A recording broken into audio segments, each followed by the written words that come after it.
En esta tercera entrega sobre el dimensionamiento de cables se va a abordar el criterio de cálculo por corriente de cortocircuito.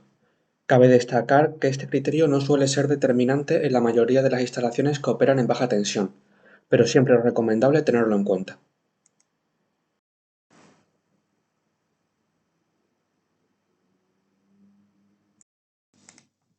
Antes de nada vamos a repasar el proceso de cálculo al completo. El procedimiento consiste en determinar la sección mínima acorde a tres criterios, denominados de caída de tensión, de corriente admisible, que se trató en el anterior vídeo, y de corriente de cortocircuito. Además, como cuarta pauta adicional, se debe consultar la sección más pequeña que permita normativa aplicable según el caso. De estos cuatro valores, se toma el más elevado y se elige la sección normalizada inmediatamente superior a este, que será el resultado final. Un cortocircuito es un fallo eléctrico que se produce cuando dos conductores de diferente polaridad contactan entre sí directamente. Como la resistencia entre ambos es muy baja, se produce una intensidad muy elevada hasta que actúe la protección que se haya instalado. Por lo tanto, este criterio consiste en calcular la sección mínima necesaria para que el cable pueda soportar la intensidad producida durante ese breve periodo de tiempo. Los parámetros a valorar para aplicar este criterio son las especificaciones técnicas del cable que se esté calculando, las características del suministro asociado, la intensidad de cortocircuito y el tiempo de actuación de la protección. Primero de todo, en función del aislamiento, del material conductor y de la sección del cable, se va a obtener el factor K, que es una de las tres variables de las que va a depender la sección calculada. Los valores expuestos en la tabla se han consultado en el documento guía ITCBT número 22. Por ejemplo, un cable con aislamiento de PVC, fabricado de aluminio y con una sección de 400 mm², le correspondería un factor K de 68.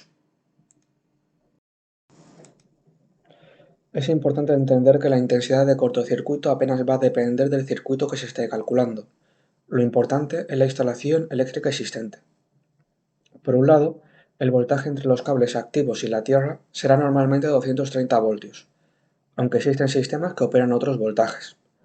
La resistencia a considerar es la del conjunto de conductores aguas arriba del circuito que se esté calculando hasta el origen del suministro, que normalmente se considera que es la caja general de protección o el centro de transformación, ubicados en la vía pública. Como simplificación, en el caso de no disponer de datos suficientes, se puede considerar que la sección de estos cables es igual a la sección del cable que se esté calculando, es decir, la mayor entre las obtenidas al aplicar los criterios de caída de tensión e intensidad admisible. La longitud total como mínimo se puede considerar de 10 metros para circuitos en red interior. Sobre la resistividad del cable, cabe indicar que es la inversa a la conductividad, cuyo cálculo ya se trató en profundidad en el primer vídeo de esta serie.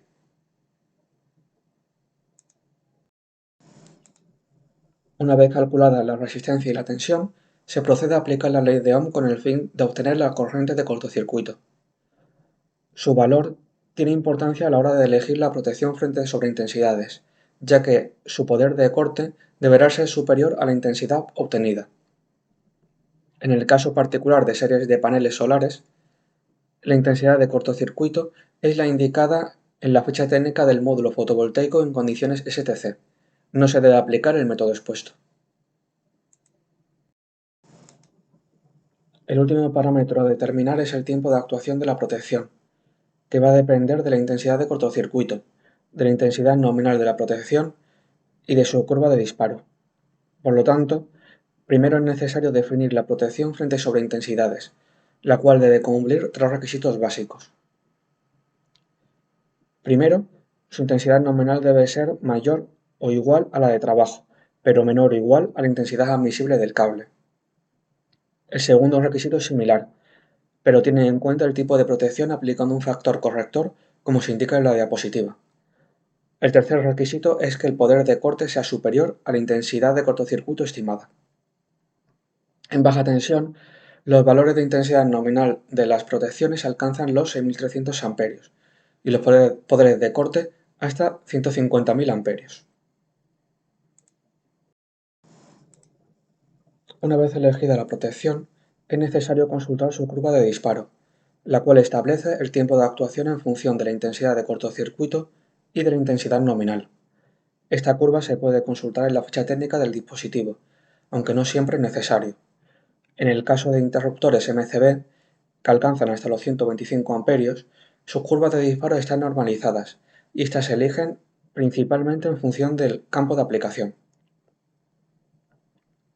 Como se indica en la presentación, si la intensidad de cortocircuito supera ciertos umbrales, la protección actuará de manera inmediata, es decir, como máximo en 10 milisegundos. En estos casos, no es necesario consultar la curva de disparo y se tomaría directamente este valor. Por otro lado, los interruptores industriales, que pueden ser de bastidor abierto o de caja moldeada, no tienen curvas normalizadas, sino que estas son específicas de cada modelo. No obstante, estos dispositivos a menudo permiten regular la intensidad de disparo instantánea. Para profundizar en este tema, vamos a resolver un breve ejercicio. En la presentación se exponen las curvas de actuación de una gama de interruptores MCB del fabricante Schneider. En el eje vertical se indica el tiempo de disparo y en el eje horizontal la fuerza de cortocircuito respecto a la intensidad nominal de la protección. Si estos dispositivos sufriesen un cortocircuito con un amperaje 9 veces superior a su intensidad nominal, aquellos con una curva B actuarían de manera instantánea, ya que se supera el límite de la curva. Por otro lado, los interruptores con una curva C podrían actuar de manera inmediata o demorarse hasta 5 segundos. Lo más lento serían los que tengan una curva de disparo D, ya que tardarán como mínimo 700 milisegundos en cortar el circuito. Es importante entender que, cuando no se alcance la corriente límite que provoca un disparo automático, el tiempo de actuación es variable y deberá tomarse el valor más desfavorable, que en ningún caso debe ser mayor a 5 segundos. Si se supera este umbral, habrá que elegir una protección frente a cortocircuitos con una curva más restrictiva, es decir, que actúe más rápido.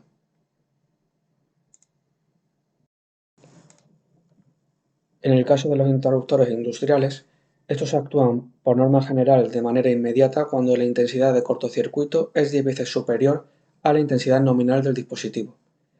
Si bien esta relación suele poder ajustarse a la baja o al alza dependiendo del tipo de instalación, como es el caso del ejemplo expuesto. Aunque es menos habitual, si se decide utilizar fusibles en vez de interruptores, el criterio de cálculo varía un poco. Los fusibles se clasifican principalmente en función de su campo de aplicación y velocidad de actuación. Sobre estos dispositivos cabe advertir que aquellos designados con la letra A solo protegen frente a cortocircuitos y no frente a sobrecargas, por lo que deben instalarse junto a otro dispositivo de protección. La mayoría de fusibles son de actuación media, es decir, cuando se someten a una corriente 10 veces superior a su intensidad nominal, estos actúan en menos de 100 milisegundos. En otros casos habrá que consultar su curva de disparo, las cuales son algo diferentes a las de los interruptores. Por ejemplo, si un fusible de 10 amperios tipo GG de la marca WEC se viese expuesto a un cortocircuito de 100 amperios, su tiempo de actuación sería de 50 milisegundos. Si se tratase de un modelo de 63 amperios y el cortocircuito fuera de 1000 amperios, la protección tardaría 20 milisegundos en actuar. Por último, cabe destacar que en el caso de recurrir a fusibles, es posible calcular la sección mínima por cortocircuito consultando el parámetro denominado prearco eléctrico y aplicando la fórmula expuesta.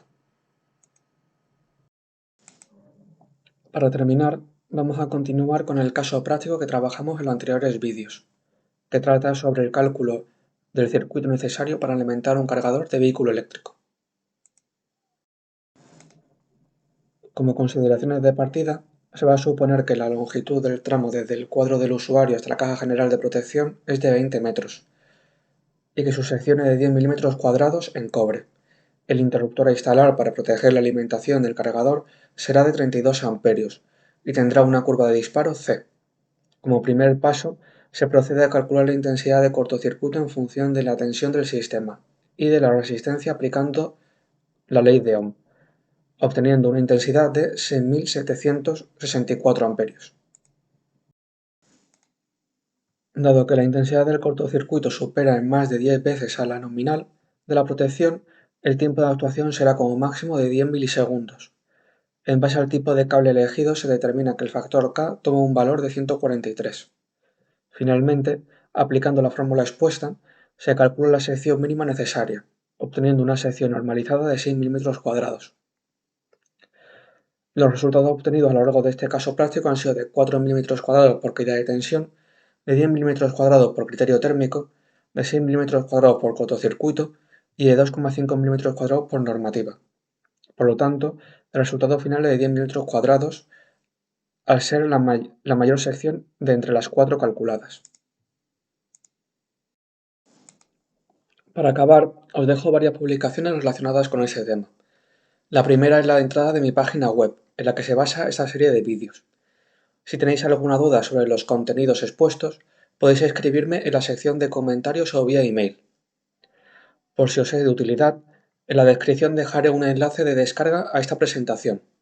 Aunque con este vídeo concluye la serie sobre cálculo de cables, es posible que elabore algunos anexos para profundizar sobre este tema y abordar las dudas que os hayan surgido.